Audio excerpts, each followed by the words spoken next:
Right, hey Facebook, I've had to make this video instead of doing a live, so I do apologise for that because it means I can't interact with you live, but if you do pop some comments below, I will be able to answer them for you. So I'm answering a really important, really vital, crucial question that was posed to me by one of my lovely peeps, Oriana. And it was in answer to a quote that I placed on my Facebook feed this week, which was, the difference between inspired action and action is this. Inspired action is when you're acting to receive. If you are in action to try and make it happen, you have slipped backwards. Inspired action is effortless and it feels wonderful because you are on the frequency of receiving. Rhoda Bryan, who wrote The Secret or collated all the information for The Secret, said this. So Oriana asked this question, and it's a really important question. It says, how does this relate to housework? Can it even? I have a muddy floor to mop after a fabulous birthday party. Then she goes on to say, I know it might sound a bit of a jokey comment, but it actually refers to something I've been contemplating quite seriously. And since one of the live streams here, so one of my live streams, and I don't know what my body wants. I'm a single mother of 2 kids and I have a lot to do. So don't get me wrong, I love creating a beautiful, cozy family home and I've learned to treat housework as meditation. But I do feel like I'm constantly choosing which thing is most important until I'm just too tired to function. I've been really looking at this and how often I override my body's desire to rest. So, in relation to all of this altogether, it becomes super duper important to understand something, because when I got given this question, she wrote it the other day and I wanted to tune in. So I wanted to tune into my guides to see what they really have to say about this and why it's so important. So one of the things that they did when I tuned into the energy of this question that I was given, I was immediately shown the 2 energy power bases. So in this world, at any one time, we are always connected to one of 2 of these power bases. One of the power bases is love and the other power base is fear. And so love and fear. So what is love and fear? Well, love is the thing that the universe is made up of. And when we have the absence of that thing that it's made up of, we experience that as fear. And those 2 power bases have natures to go with them. So the nature of love is to be empowered. The nature of love is to be expansive. We're constantly expanding at love. The nature of love is to be abundant and it's to be connected. And the nature of love is happiness and joy. Everything is an inside job at love. And it is a deserving, it is the flow. And you begin to feel like this thing called the agent of the universe. So then we have this winner mentality when we enter into the love place. And this is what Rhoda Bryan was referring to when she was talking about that effortless feeling of being in the flow. We're connected to the power base of love. However, on the flip side of love, we have this power base of fear. So how do we experience fear? Well, in fear, we often experience a victim mentality. And if we look at the nature of a victim, we also understand that there needs to be this idea that there is no power, so we become disempowered instead. At love, we become empowered, and at fear, we become disempowered. And of course, within the idea of the sort of inner victim coming to the forefront, we also as well require a victimizer. So it means that we also begin to create the energy of where we feel like things are against us. And this can seem very real. And in fact, people can really experience this. In this state, we are disconnected. We create unhappiness for ourselves. The nature of fear is to be tired. It's a tired energy. It's a draining energy. The nature of love fills us up. The nature of fear drains us away. We often feel undeserving and we feel hard done by in this energy. So understanding these two energy bases and understanding that we are connected to one or two or one of these energy bases at any given time.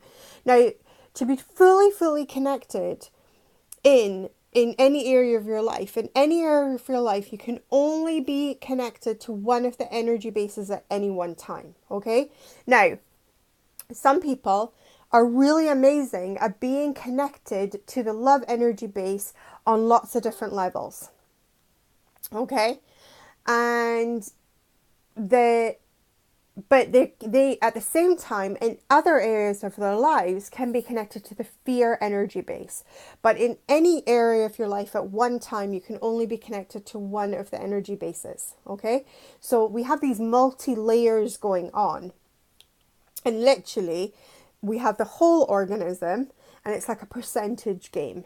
So if 50% is, or 51% is connected to fear, then our predominant kind of vibration at that time will be aligned with the lack vibration. So we'll experience lack, scarcity, feelings of kind of being put upon, hard done by. These will all manifest at that fear vibration.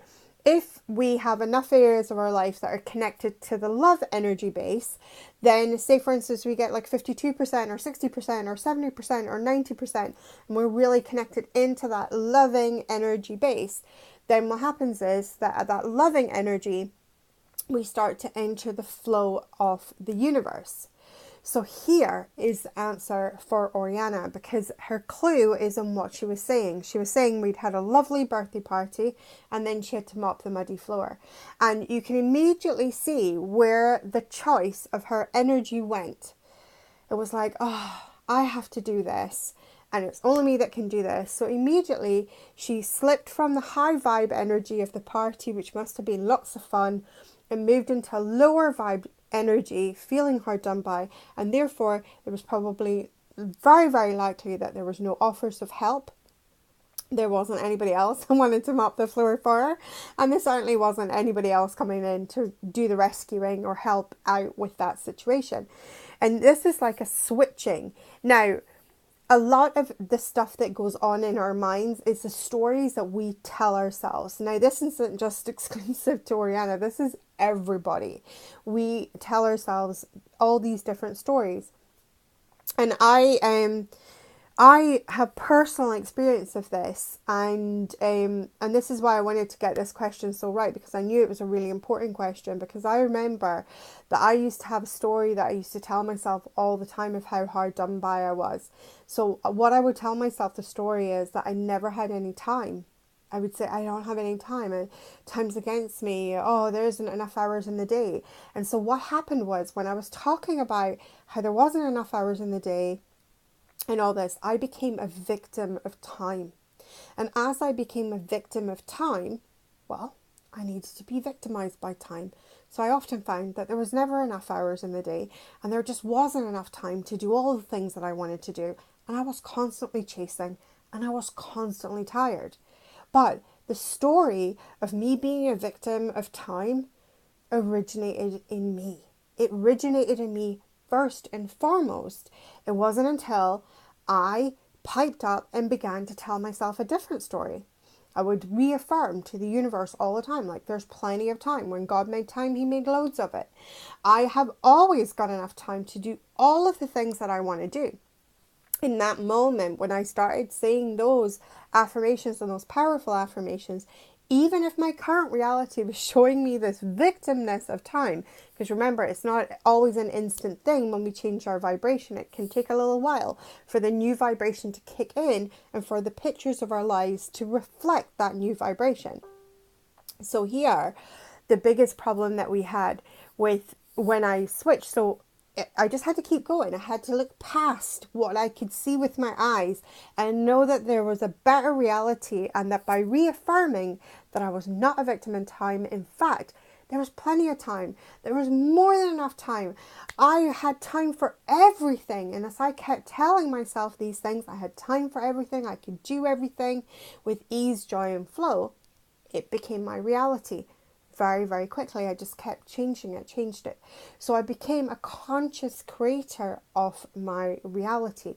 So in this question that is super duper important, it is about becoming a conscious creator of your reality. So it's a great question, and I'm so glad that you asked it, Oriana, because it really highlights the two energy bases. Now, if you have my book Get Selfish, there's a whole section on it. In fact, there's several sections on it in the book. In one of the chapters, I'm looking to see if I've got a copy of here. One of the chapters is called Love and Fear and explains the concept between the two. And I think there is another chapter called Personal Responsibility. Now, don't quote me on this because I'm pretty sure that is the chapter that also contains the two charts of what are the energies of the inner victim and what is the energies of the inner winner. And we're one or the other of those energy bases at any one time. We're operating out of one of those energy bases. Now remember, if you're operating out of this kind of feeling of hard done by, you're operating out of the inner victim energy. And at that point, you can only be a victim. You can't be more in that energy base. You have to flip it. If you flip it, you become a conscious creator, and you move into the energy base of love. And if you start rocking from the energy base of love, you become empowered. And from an empowered energy base, you can win at life. So I hope that answers your question. Please do pop comments below. I love answering your questions. You can private message me, you can email me them, because it's something that I truly, truly adore doing, and especially when I get to work with my spirit team and they help me to bring through the answers for you guys. So I hope you've enjoyed that answer, and I hope it's made loads and loads of sense. I'll speak to you soon. Lots of love. Bye.